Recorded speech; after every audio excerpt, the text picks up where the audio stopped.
Ayan, bukas magluto tayo ng macaroni bechamel. So, ito na yung ating minced meat. Pero hugasan ko muna, hindi ko yung niluluto na hindi ko mahugasan. So, ayan, dito muna natin siya patuyuin para mag-cut tayo ng sibuyas. Ayan ang ating sibuyas. Ayan, hindi ko na inubos yung tatlo. Dalawa na lang. At ng coriander pepper.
So, ganito rin yung paggagawa ko na sauce ng bechamel.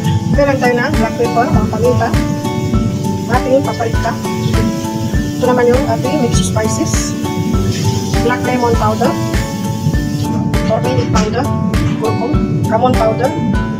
Ng ating asin. Ating oregano. Kakaiba man tayo ng paraan, pero ito talaga yung para sa atin. Sobrang, ano siya, bango.